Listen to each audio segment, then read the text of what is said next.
more time. Well, good morning, everyone. Thank you for joining us on the session presented here by Cleveland State Community College.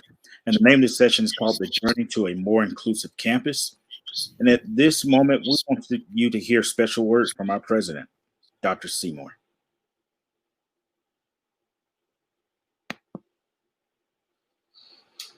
Hello, my name is Bill Seymour, and I'm proud to be president at Cleveland State Community College. We're very happy to be with you today as part of We All Rise. And I've got some guests that are here with me today, and that includes Mr. Willie Thomas, who's the Assistant to the President for Equity and Inclusion, Dr. Victoria Bryan, who is the Dean of our Honors College, and also Ashley Rayburn, who is Director of Dynamic Instruction. But they let me get started, so we'll kick this off. The title for our presentation today is our journey to becoming an inclusive and equitable campus. And you might be wondering, why are they doing a presentation if they're on this journey and they have not reached the goals that they want to achieve already? But there's a reason for that, because we're just fresh off of getting started. But it's really important to understand that getting started is the most important part of the whole process. And I think some institutions struggle with that, and we struggled with that. So we've gotten past that, and we're moving in a positive direction. So we want to talk to you about those early stages of developing that journey and how we develop a more inclusive campus. And hopefully this will help you if you're in that stage as well. One thing I want to talk about up front is really to examine what your goal is. Now, some people, some institutions may think that our goal is to eliminate equity gaps. Now, that is a great goal, and we should want to eliminate equity gaps. But if your only focus is on those gaps, I think you're missing your mark. It has to be something bigger than that. It needs to be more about institutional change, about developing a mindset that is really going to influence everything you do as an institution. So as we go through our presentation today, I want you to keep that in the back of your mind, that it's really not about just equity gaps. That's an important part of an overall process. But how do we approach institutional change to develop both a mindset and an attitude, and culture is another great word for that, that is really going to change what the institution is doing about what you're really all about. For us, we really kind of had a catalyst that helped us quite a bit. Back in 2015, we became one of the first 30 colleges to participate in the Pathways Project that was organized by the American Association of Community Colleges and funded by Bill and Melinda Gates. And that was a 2-year process, 6 different institutes, and that really helped us focus on developing structured pathways and what that meant for our campus and how we took all those initiatives to scale. But the organizers of the Pathways Project did an amazing job of making sure that as we went through this process, to really looking through a lens of equity. And they wanted to make sure that even though we go through this process, that we didn't forget about that. In fact, we learned as we went through the process and improved our key performance indicators, saw our retention rates go up, saw our completion rates go up, as well as student engagement, that we realized that we forgot something.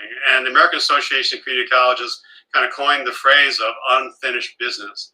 We realized that even though our numbers were improving, we still had those equity gaps.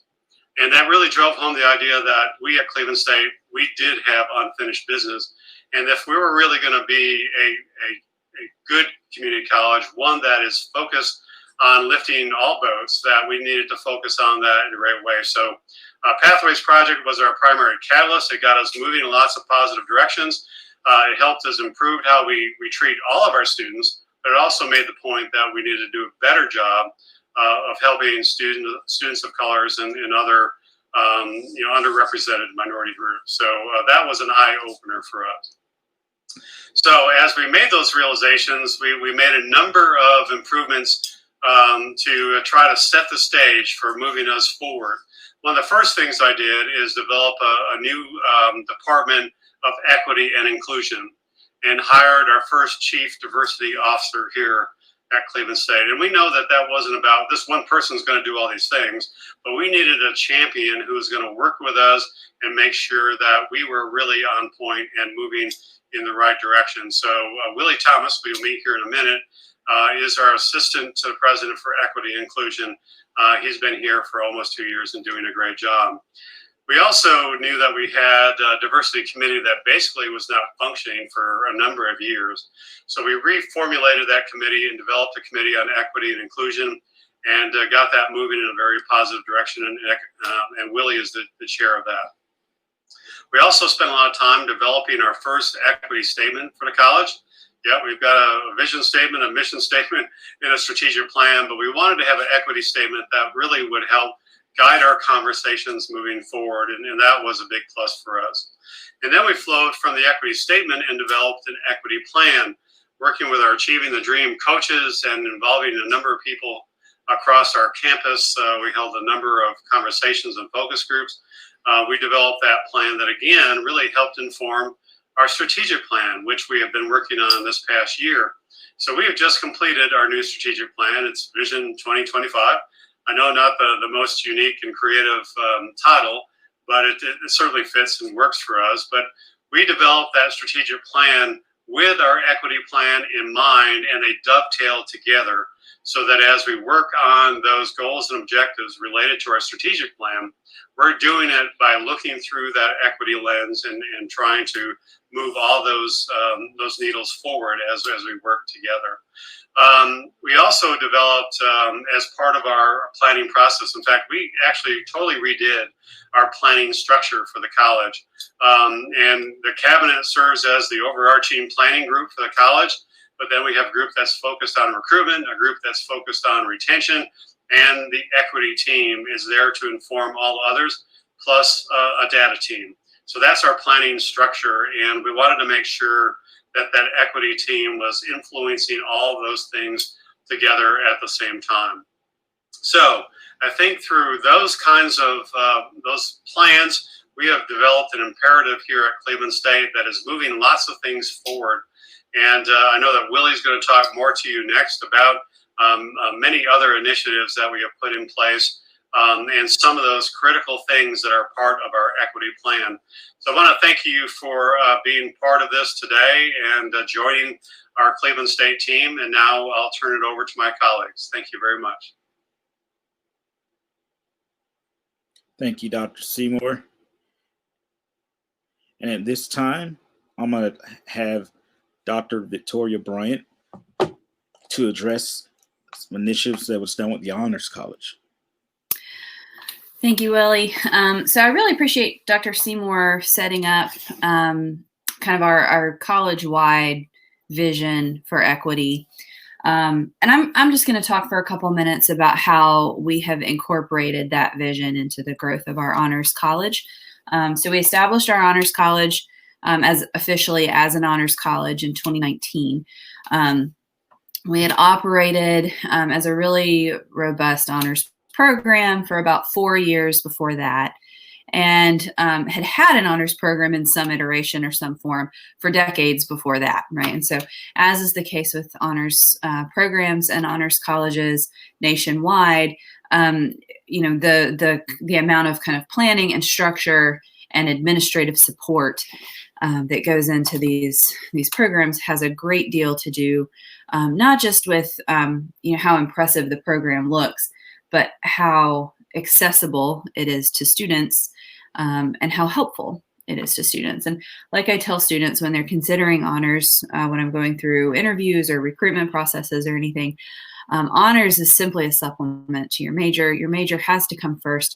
Honors is a way of supplementing all the things that you're learning, giving you a community at your college that you can really feel like you belong to.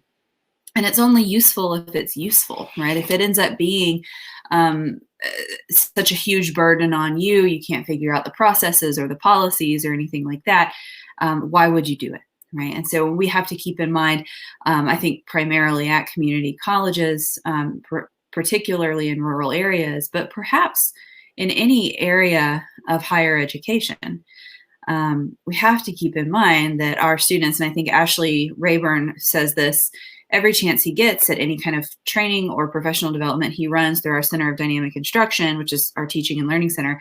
Ashley Rayburn will tell you our students are not just novices at the subject matter, but they're novices at learning, right? And so we have to keep in mind that the things that maybe seem intuitive to us aren't necessarily intuitive to the students. All of that to say, back in 2015, our program went through a huge overhaul. It was primarily contract-based. So in the honors world, what that means is that a student, say Willie is teaching a history course, and a student wants to take that class for honors credit, they would have to approach Willie and say, Professor Thomas, I would really like to take this class for honors credit. Willie would have to come up with some honors level work for them to do. The student would kind of be on their own in that class as the only student taking it for honors credit. It would be up to them to complete that work and do it in a satisfactory manner. You can imagine if Willie's never been approached about honors credit like this before, he might say, write me a longer paper or write me an extra paper. That'd be great. And then there may be, less of an assignment sheet or fewer guidelines. Maybe there's no rubric for that assignment that really matches the honors requirements. So the student's kind of on their own to figure out what they're doing. And then we didn't really have a great process in place for tracking all of those honors credits. And so we could say a student needs 15, 18 credit hours in honors before they can graduate with an honors diploma. It was kind of hard to keep track of how many classes the student had taken for honors credit.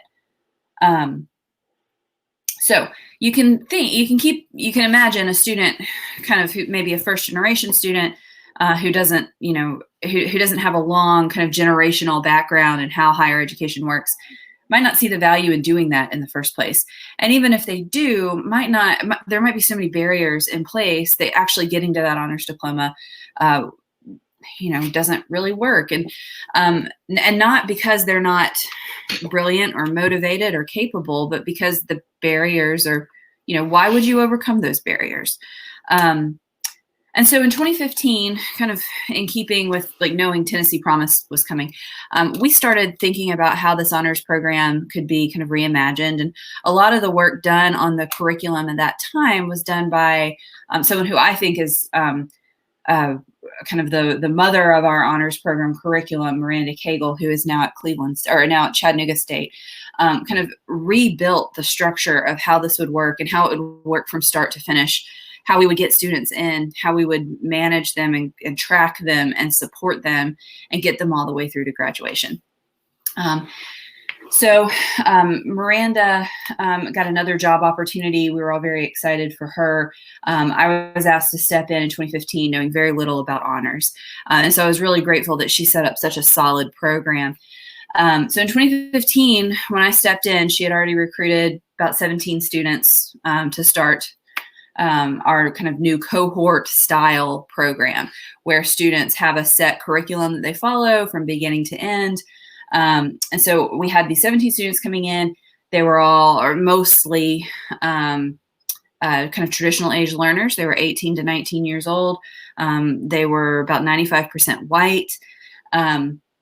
Most of them were on our scholarship. We have a presidential honors scholarship. We run that scholarship application process kind of in February, March, and then classes start in August, right? So we run that interview process very early in the spring for the following fall to begin. And I didn't really have any kind of real process in place for recruiting students. And so when I stepped in, most of the students that we had were really just the scholarship students that Miranda had attracted the previous spring.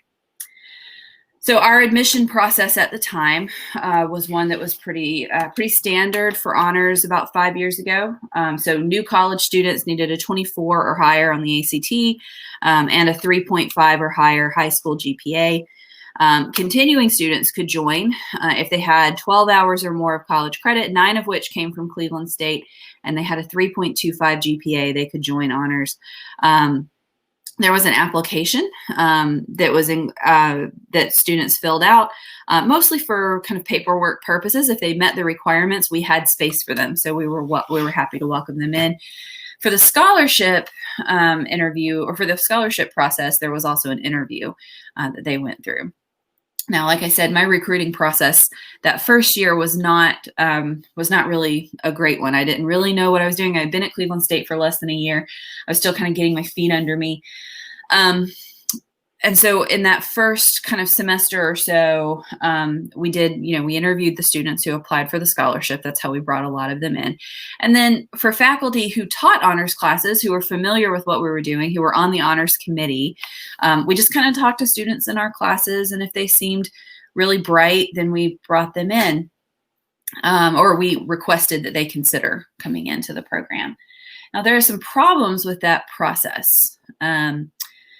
And we'll kind of get to this here in the next slide. But when you're relying on faculty to look at a student who's already doing well and say, I think you'd really be great for honors, you're likely looking at students who have few barriers in place to success.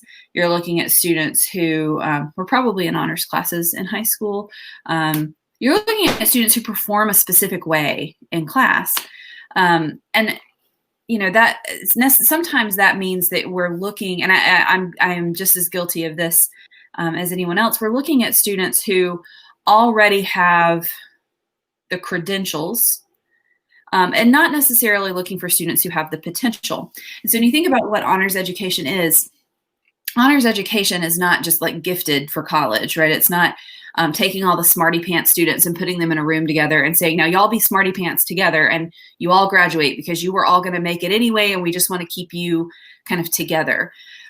Honors really has more to do with recognizing motivation and finding ways to remove any kind of barriers that we can within our power to remove, so that students can be successful, right? And so when I think about like the most successful moments in honors education, those are moments where students, have smaller class sizes, where they're part of discussion-based classes, where they have a lot of face time with the instructor and with other students, where the responsibility for things like study guides, exam reviews, hands-on projects, where those responsibilities fall on the student to an increased degree, assuming that they also have support from the faculty member teaching that course.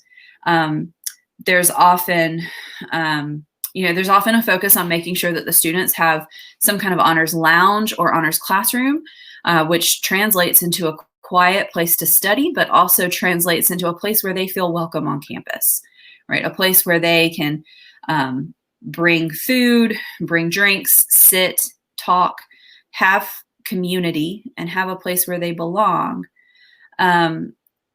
And honors also translates into having a lot of food, right? I mean, we have pizza at all these events. We have professional development sessions. We have workshops. We have a lot of travel opportunities when we're not in a pandemic. Like, we just have a lot of opportunities for these students. And at a lot of these opportunities, there's free food. And so you can think, well, these are students who work really hard, so they deserve it. But there are also students who are already, in some cases, depending on how you recruit, depending on how you build your program, they can be the students who are already pretty far ahead. And so if you look at what a student needs to succeed, think about a student who struggles, a student who's working full-time, a student with full-time caretaking responsibilities at home, a student who has pretty high anxiety around being about performing well.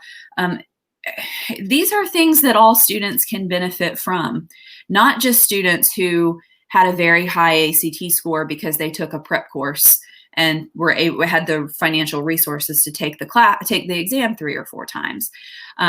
These are not just students who have a really good GPA because they always had parents at home helping them with homework, or they had the resources to hire a tutor when they struggled.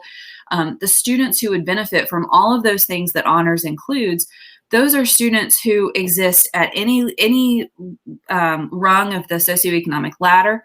They're students who struggle. They're students who the processes and language of higher education don't always make complete sense, not because they're not capable, but because what we do in higher education is sometimes kind of a foreign language if it's not a world that you've grown up in. So with all of that said, Willie, would you mind advancing to the next slide? All right, so we made some changes to the way that we thought about our honors admission and recruiting processes. So by 2019, this is 4 years later, we had 125 students, right? That's up from 17 that first year. They're about 80% white and about 85% traditional aged learner. So, still not kind of the demographics that we would like to see if we're truly trying to serve students who honors could fully benefit. But they are numbers, at least in race and ethnicity, that are a little bit more diverse than the school as a whole. We still struggle with getting adult learners into the program, and that's something that we're continuing to address.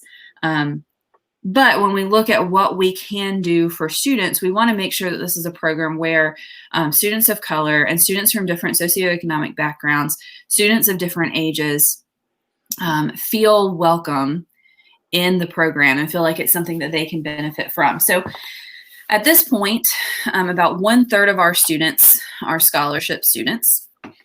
And we do have, like you're seeing, some more adult aged learners.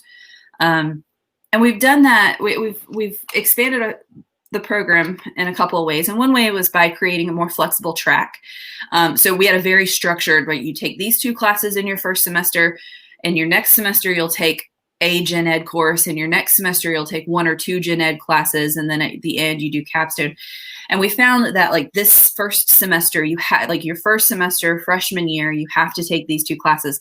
That was really discounting a lot of students. That was keeping them out in big ways. And so we had to come up with a more flexible track where we're not watering down the requirements or the outcomes, but giving students more flexibility to see themselves in the process. Or see themselves in the program. We also had to revise our admissions process and our recruiting process in big ways. So by 2019, we really had the same kind of admissions criteria, that 24 on the ACT, 3.5 high school GPA, or the 3.25 college GPA. But we introduced an opportunity for students to replace either their high school GPA or their ACT score with a letter of recommendation.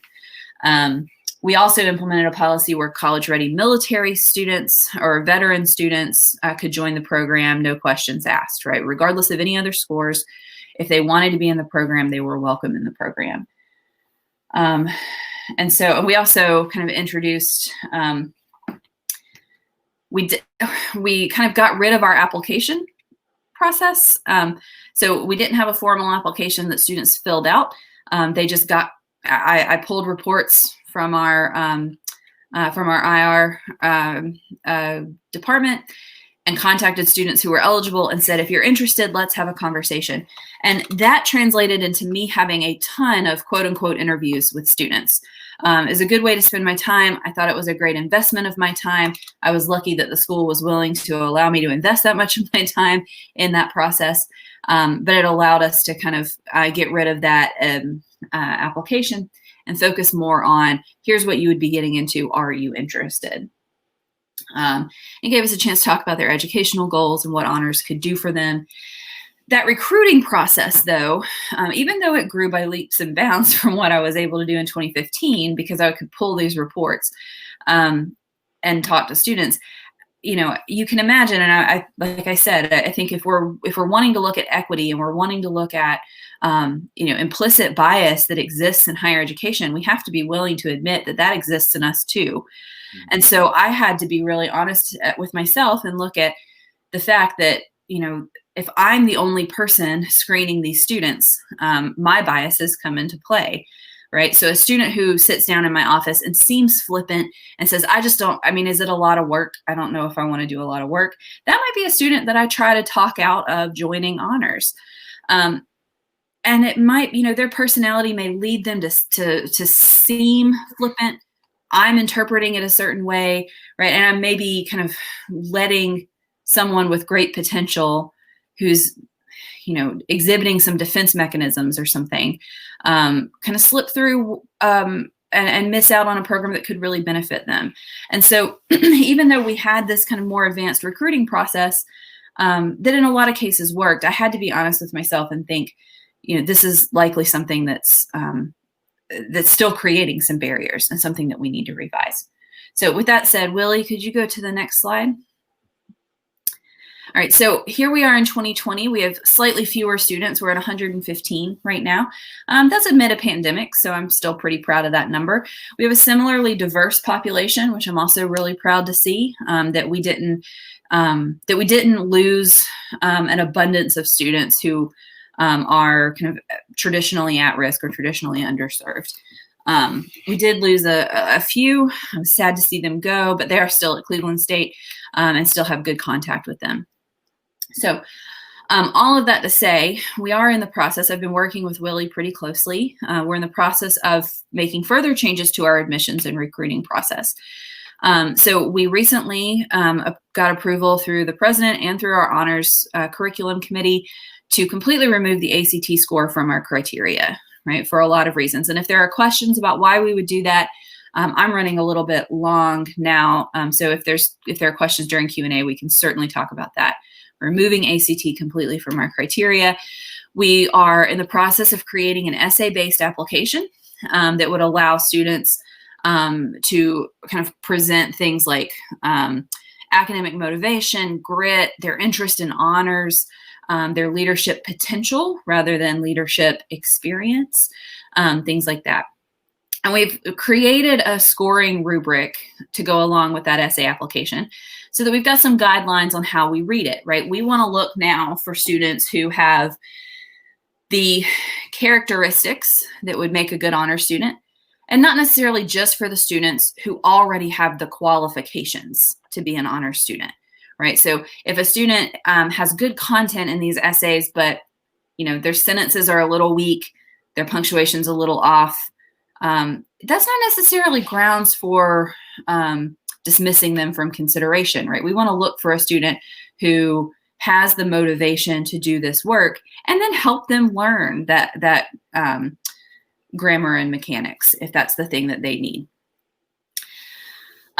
We are also entering into an active partnership with the African American Student Liaison and Hispanic Latinx Student Liaison on our campus to recruit incoming and continuing students. And then Willie and I have been working on seeking out articulation agreements, particularly honors articulations with HBCUs in Tennessee and Georgia, along with kind of some opportunities to kind of let students see the value of considering those institutions for their transfer institution.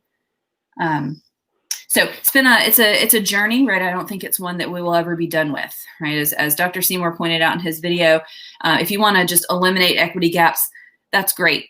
We probably won't, right? Not in my lifetime, at least. But if we have a bigger vision for who we're trying to serve, what kind of student we're trying to bring in, particularly with honors, right? Who are we trying to give all of these support services to and why? That keeping those questions in mind is a good way to kind of guide what we're doing. So with that said, I will yield my time over to Ashley.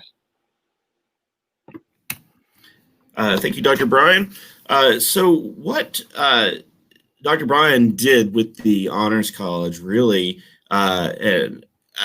set the stage for what we want to do at the college.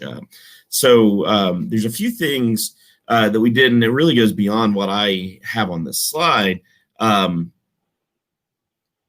What we know is that I just lost my train of thought. I'm sorry. I had all these great ideas.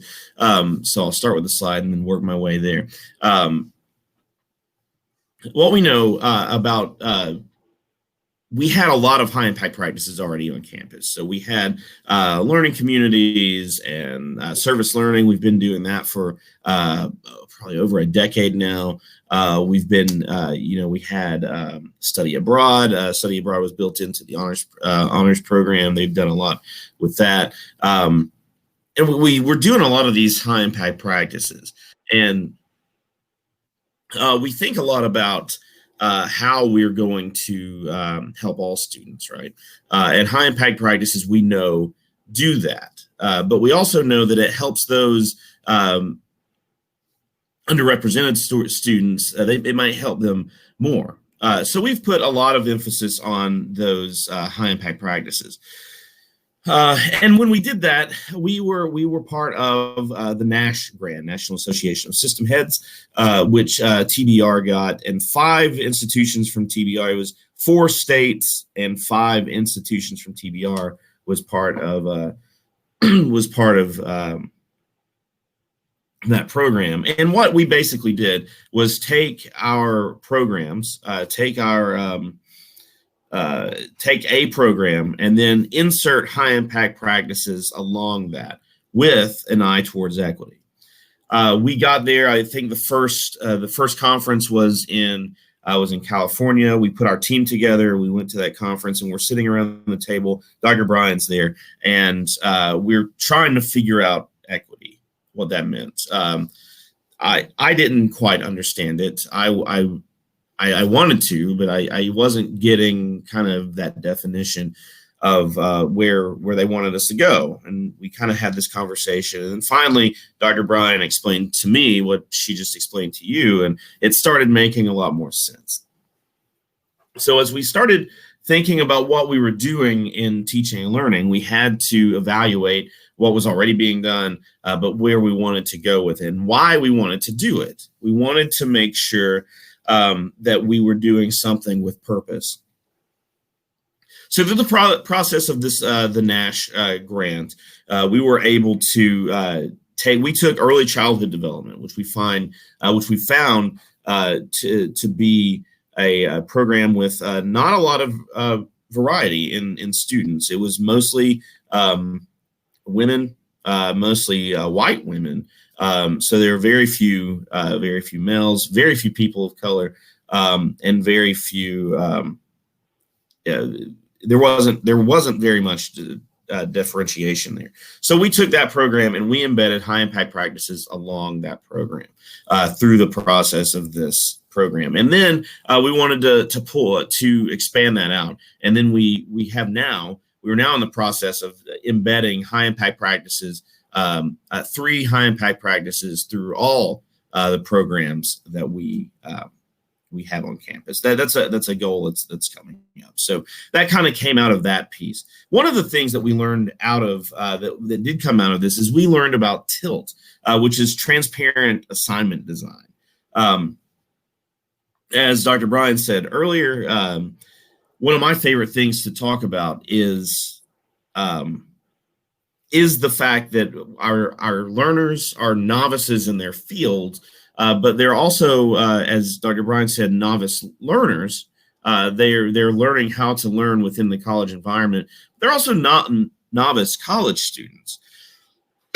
They've never been in this scenario before, and so I've taken this idea of TILT, which is essentially you have any assignment that you present a purpose.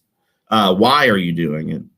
You present the tasks. What do you do to complete it? And then your criteria for success, which is how you succeed at it. So that might be a rubric or something like that. And we've applied this to every aspect of what we do, specifically where it comes to course design. So you can think of an entire course. You can think of your syllabus in the TILT process. You can think of the entire courses in the process. You can think of a module in that process, and then you can pull that down to the assignment level. And I think by doing that, what we've done is we've allowed ourselves to not get in a box, hopefully, where we're talking above any student. And we want to make sure that every student is able to understand what we're doing. I'm going to jump to the end. I kind of have that misplaced. One of the other things that we talk a lot about is remembering the little things. Remember that they matter. Getting into as we present or as we start classes, we think about how we present ourselves to our students. Being able to say our students' names is a huge deal. Being able to pronounce the names. So we think a lot about spending that time to pronounce names, learn names, call people by names. Everyone deserves to be called by their name and the name that they want to be called by. So small things like that is hugely important as well. As we go forward, Willie is going to be talking a little bit about some of these things, but our next step is to kind of infuse our curriculum with inclusive materials. Look at those syllabi. What are we asking our students to read? Who are the authors in our in the content that our students are reading? We also want to infuse equity into all of our equity and inclusion into all of our faculty development. So while we might be having a faculty development session on D2L, Brightspace, we may want to, we find a way to infuse equity and inclusion into that conversation. One of the things that we do also is a lot of the things that Dr. Bryan mentioned about the Honors College, we also try to be very equitable with our faculty. So a lot of those things fold over. What she didn't talk about is that all the food and things that they have for the students, they do the training and we provide those kinds of things. And while we don't provide food for every training, we do try to think about who is in those trainings as faculty members. And we use the same thing. So if I'm designing a faculty development session, I'm going to use the TILT framework to do that. I'm going to think about mindset, growth mindset, fixed mindset. We're going to think about motivation and expectancy value theory and those things. The other thing that we're in the process of doing is kind of getting that master equity statement for master syllabi, and we're in the process of doing that. So all the syllabi will have an equity statement on there. We have our campus equity statement, and now we're kind of working on how we are going to be putting that on our on those individual syllabi. I'm sure I have more things to talk about, but I'm going to go ahead and move this over to Willie and let him tell you what we're doing now. Thank you, Ashley. So Dr. Seymour, he was talking about strategic planning, and one of the things that we did by way of our equity plan that's a part of a strategic plan is we focus on two main purposes or two main focal points for goals as related to equity initiatives. One was going to be eliminating success gaps for at-risk students. The other was create a campus community that embraces equity, inclusion, and social justice. It's important for us here at Cleveland State that we just didn't want to close equity gaps. We wanted students, when they step foot on our campus, to know that that campus identifies support, or there's a strong sense of belonging that regardless of what way or background of life that an individual may find themselves to our campus, they feel safe and they feel included and they feel welcome. These are just some of the strategies that we had in mind. One is to increase campus engagement opportunities that are inclusive and culturally responsive, develop a mentorship program for students from underserved populations, refine starfish intake questions to help with predictive analysis to identify potential at-risk students, utilize Sensi and Sense data to encourage engagement with student support services and campus involvement. We want to review, amend, and create college policies to reflect a commitment to diversity, equity, and inclusion, develop an inclusive hiring guide, review job descriptions through an equity lens, provide training on equity-based hiring practice, and an audit institutional policies to identify systems that do not fully support equity and inclusion. And this is important. We feel strongly, and something that conversations that we have had with Dr. Seymour, Victoria, and Ashley, that you cannot promote equity on campus without touching the policies, without getting and undergirding the policies in which your institution is actually functioning through and operating.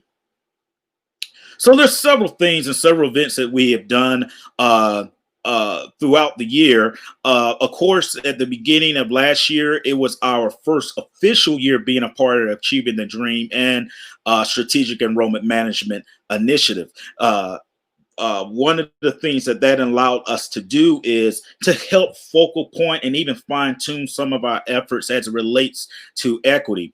We had campus-wide equity and diversity training. We had Derek Young come in, and Derek Young did an amazing job. He actually presented to all of our faculty, and we made available to our faculty and staff.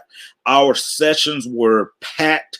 And we had positive and amazing feedback through some of these trainings. We also had Franklin McCauley, who has one of the most amazing stories. He's the son of the founder of McCauley Schools in Chattanooga, Tennessee. He came and did a special session for us. We had campus-wide race talks, and this is what on social justice. With a lot of things that was taking place in the summer, we felt that it was necessary and important that we gave a platform for faculty, our staff, employees, and our students to be able to voice any concerns or feelings they were having.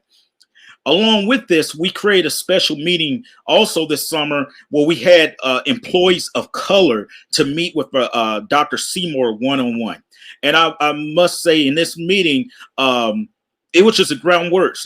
Dr. Seymour did not necessarily take the time to actually present to them. It was a session where he sat down and just listened to some of the concerns that our employees of color had. And I think that is very vitally important that there's a platform in building an inclusive campus where everyone's voice is heard. And sometimes hearing a voice that maybe not necessarily have that direct access, that's important to building and creating a sense of belonging on a college campus. And it was this summer that we created a video series on social inequities and social justice called The Voices of Cleveland State. And I'm gonna play you one of the episodes of our series that we produce. Hold on just a second.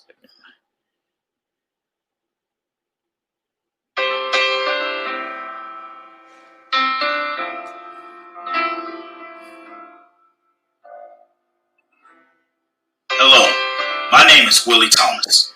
I serve as assistant to the president for equity and inclusion here at Cleveland State Community College.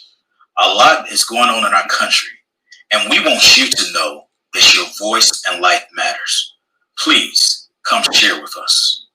Hi, my name's Rebecca. I'm a student at Cleveland State, and I also used to be the vice president of SGA, but I'm not anymore. So I'm just going to talk about how I'm feeling, some experiences that I know other people of color have been going throughout this whole thing that's going on in our country. What I'm feeling the most nowadays is just fear and a whole bunch of anxiety. And it's I've been anxious before about schoolwork, but I've never been fearful of my life or getting pulled over or even just walking now. I'm scared to walk around my own neighborhood. I live in a predominantly white neighborhood. And so whenever I walk around, sometimes I would see my neighbors peeking through the window sometimes and I wouldn't be scared. But now I'm just scared to walk around, so I don't go anymore because just the fear that they might call the cops or anything could happen. And I just know that a lot of people have to deal with that, not just me. And I feel like we shouldn't have to deal with that. It's 2020 and we shouldn't have to deal with racial inequality still. That should have been something that was handled a long time ago, but sadly it's not. And just the fear is kind of controlling the way I act, and I don't like how I can't be how I usually am, which is a lot happier and more willing to do things. But now I'm just more cautious of where I go and what I do and who I'm with.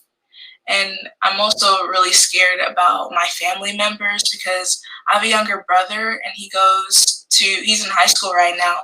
And I'm just scared for him every day because it's not safe all the time for people that look like me or him.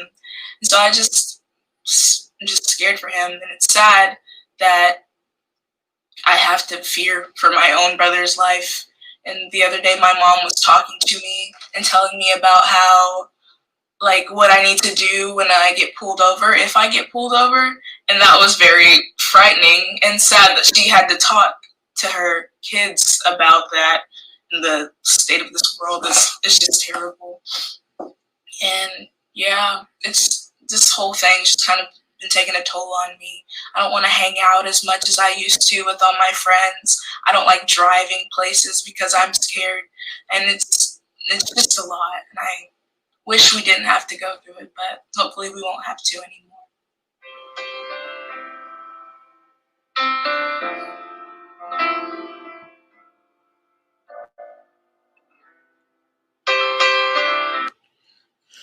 That was one of several videos that we did over the summer, and our videos consisted of faculty, staff, employees, students, and it's important. These videos were not scripted.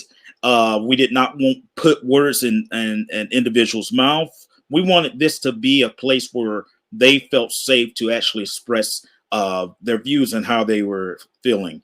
One of the another huge initiative that Dr. Seymour, their first part of July, encouraged that the entire campus participate in was a book reading of White Fragility, and the response was amazing. We even provided free copies for anyone that wanted the book to be able to read it, and so we had.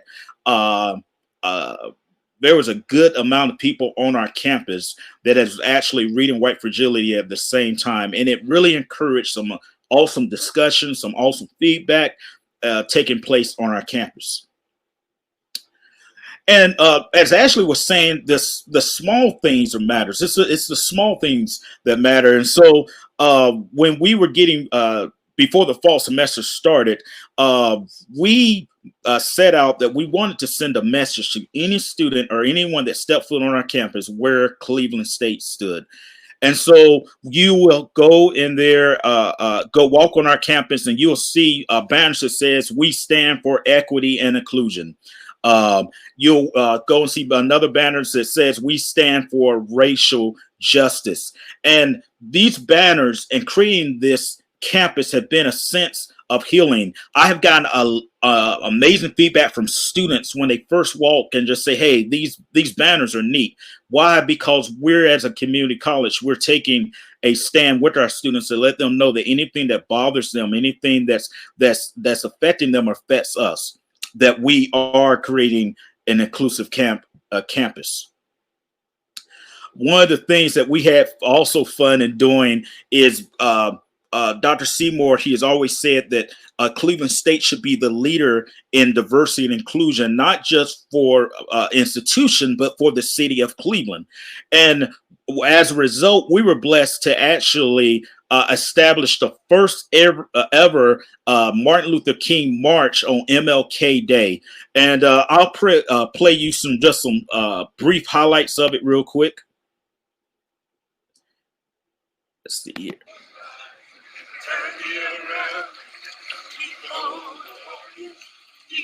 walking, walking up the street of life. Ain't gonna let nobody turn you around, turn you around, turn you around. The amazing feedback we got from the city was just huge. And of course, you have individuals there that from the community here on your left that actually helped us. And I'm going to play a very brief snippet real quick of just some of the things, because after the march, we had a special memorial service.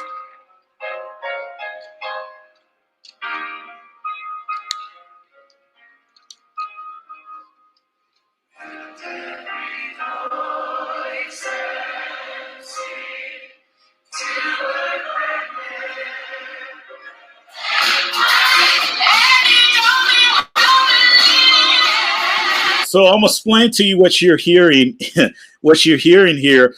As a result of creating this special service, we formed a community inspirational choir. This choir consists of people from Cleveland State, yours truly, Dr. Seymour, Lee University came, other churches and faith-based places came, and people just came and joined. We had over close to 70 people from the community to sing in the community choir for the memorial service.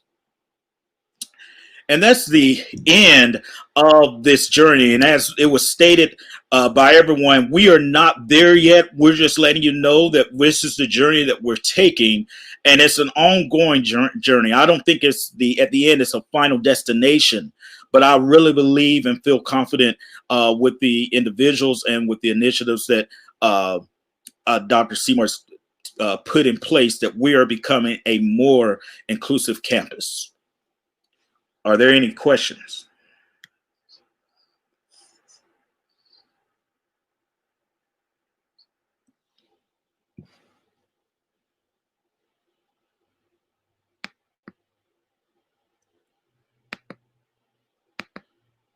Let's see. Good morning. Let's see. Anyone has any questions they would like to ask?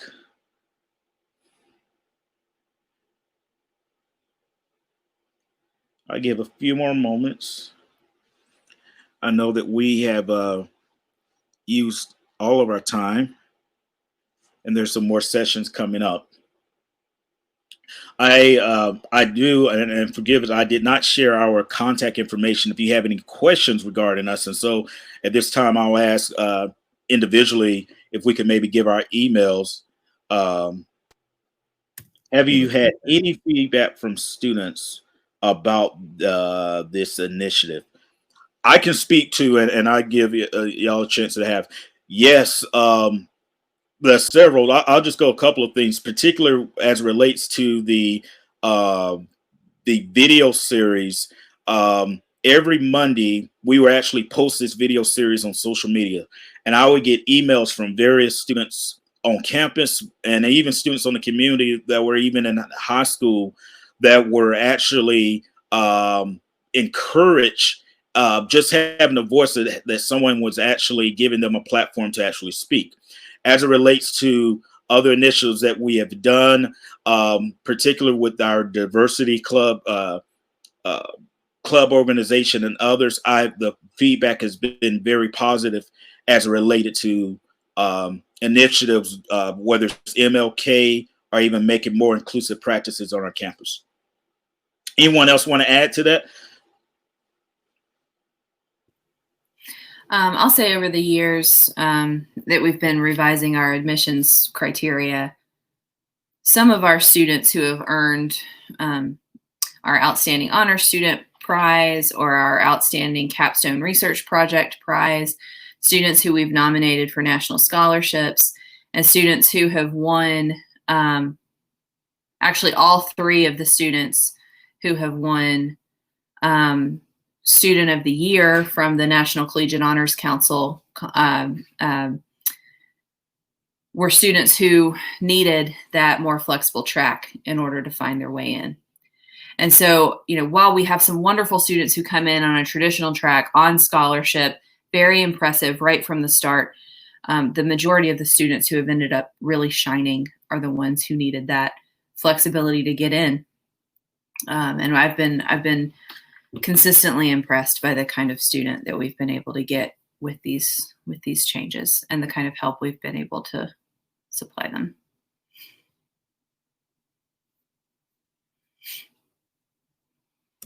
We have another question here, Willie.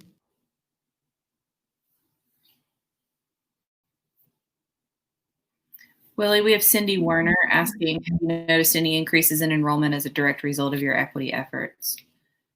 I don't know if we have data for that campus-wide.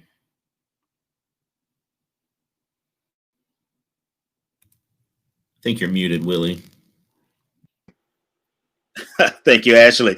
One of the things that we did not expect to have is, I don't necessarily have the data for all the data for this year, but we were actually dealing with a pandemic on top of everything that we have been doing by way of these initiatives. And across the state, there has been a decline of enrollment on students of color. And so we are now in the stages of doing some things on the campus wide to encourage that enrollment and retention, particularly for our students of color.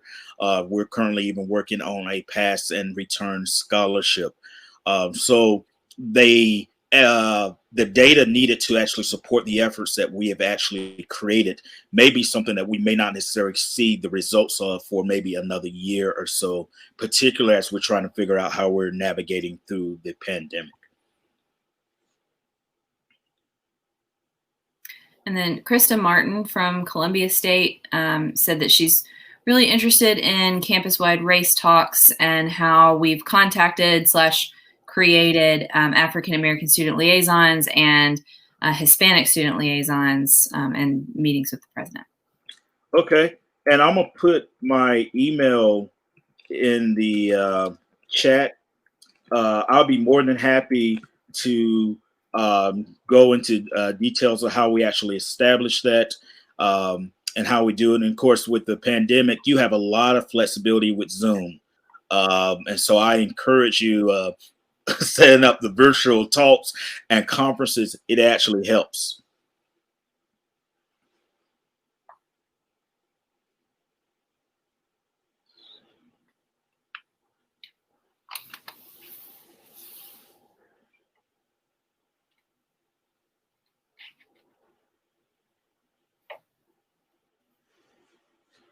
Are there any other questions?